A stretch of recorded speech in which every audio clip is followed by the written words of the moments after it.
O meu nome é Iria, teño 34 anos, son de Pontevedra e son neta de Julia da Barcia.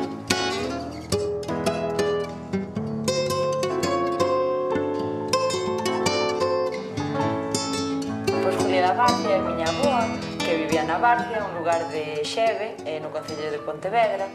Ela era unha muller polifacética, non? Era costureira de oficio, pero ademais deso era nai de 5 fillos os que criou ela soa. E cando alguén se poñía malo, pois facía remedios para que se andara, para que curara. Bueno, era sabedora, que decían, non? Na familia non había ninguén que soubera isto antes que ela, pero cando iba a casa de algún veciño, de algunha veciña e vía, pois ela iba anotando e iba preguntando. Bueno, algún remedio sí que xa se facía antes na casa, foi así a maneira. Acabou sendo coñecida porque había xente que ia buscar a casa para pedirlle que lle fixeran os remedios, non? Empezou sendo algo como por necesidade e acabou sendo unha maneira tamén de axudar a outra xente. Miña avoa tiña remedios sobre todo para doenzas da pel, como herpes, cipela. Despois tamén, cando alguén escordaba un pé, pois ela compoñíallo, ou se alguén tiña un mal de ollo que decían daquela, ou aire, pois ela tamén facía bendicións para quitar isto.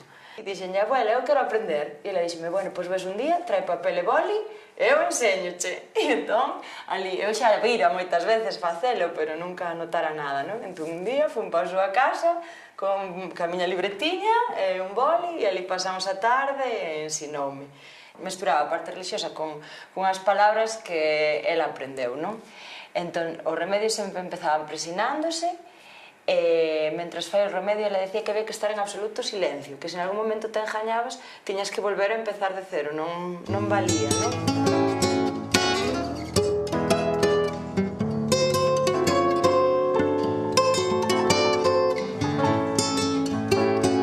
Ela falaba de tizoña, herpe e de cipela.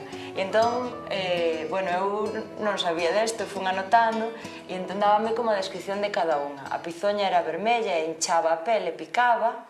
Córtate pizoña. Se de sapo, sapón. Se de sabandixa, sabandixón.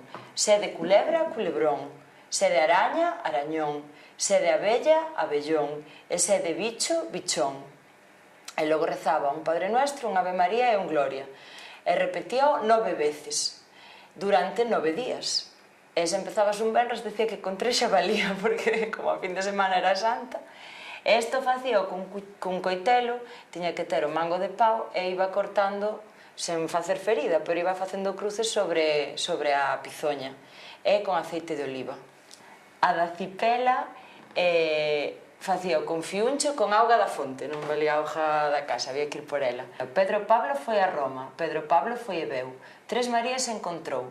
Preguntáronlle que había por alá, moita cema e moita cipela.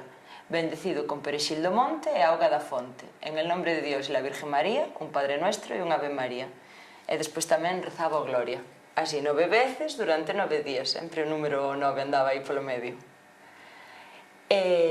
Para o herpe, usaba borralla ou unha corcha, encendía cunha vela, non valía outro tipo de lume, tiña que ser cunha vela, e iba tamén facendo cruces sobre o herpe. Decía que mellor era non lavar o herpe durante eses 9 días, tamén 9 días, 9 veces, e decía, herpe maldito, que en la piel estás escrito, inda te quedes como as borrallas, como el barro en las paredes. E tamén, en el nombre de Dios e la Virgen María, un Padre Nuestro e un Ave María. E engadíallo Gloria tamén. Ela describío así: cando alguén non come, non ten gana de nada, que lle botaron un mal, un aire, un meigallo, non? Este facía cun rosario, e cruzaba o rosario por riba da persoa, do animal, ou de quen fora. E tamén 9 veces, 9 días. E dicía, Dios que te dou e que te criou, que che quite o mal que algún mal cristiano che botou. Se foi pola mañá que cho quite San Juan, se foi polo mediodía a Virxe María, e se foi pola noite que cho quite Jesucristo con todo o seu poder. Para saber se o pé estaba aberto ou non, collía a borralla e cocía nunha tarteira de barro. E despois tiñas que botar todo nunha palangana. Poñías un peine e despois por riba do peine unha tixeira aberta. E poñías o pé en riba. e metes a pota do barro do revés. Ponse enriba o que se ten aberto e entón se a auga entraba por dentro da pota quere dicir que o pé estaba aberto, se non entraba quería dicir que non. Era a maneira que ela tiña de miralo. E despois para curalos os pés abertos, bueno, cando alguén tiña algo así máis muscular, ela facía frejas e facías normalmente con augardente. Bueno, podía ser augardente normal ou tamén ela tiña un augardente e dentro gardaba serpes. Logo, esa auga usaba tanto para facer frejas como tamén para curar o mal. Se che picaba algunha serpe ou algún bicho, tamén era bo ese augardente.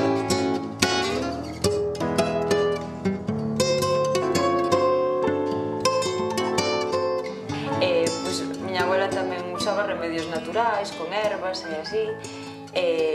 Por exemplo, o allo, que usaba tanto cando tiñamos unha picadura de mosquito, por exemplo, botábamos o zume do allo enriba da picadura para aliviar o picor.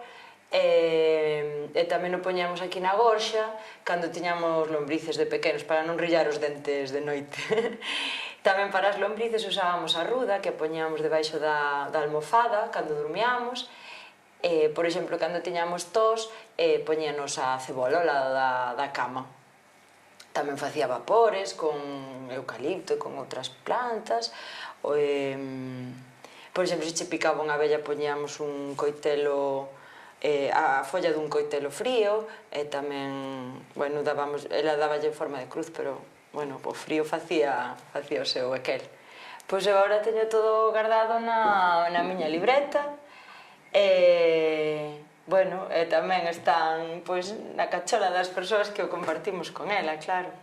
Vou engadindo outros remedios naturais que me van contando, que vou atopando, que vou probando, vou nos engadindo aí a posteriori.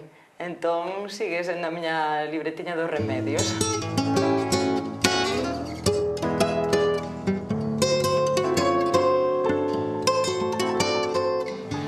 Eu creo que as palabras en sí non son o que cura, pero sí que é certo que as sabedoras o que facían era prestar atención ás persoas, escoitalas, acompañalas nese momento no que o estaban pasando mal. Entón, eu personalmente non creo que fora unha cuestión de maxia, simplemente que hai doenzas que, como era o feito de acompañar, xa por si solas o corpo ponse en disposición de sanalas, non? Entón eu creo que a curación nestes casos iba por aí, no acompañamento, na escoita, en non ter medo porque sabes que hai alguén que está aí, máis que as propias palabras foran as que se andasen, claro.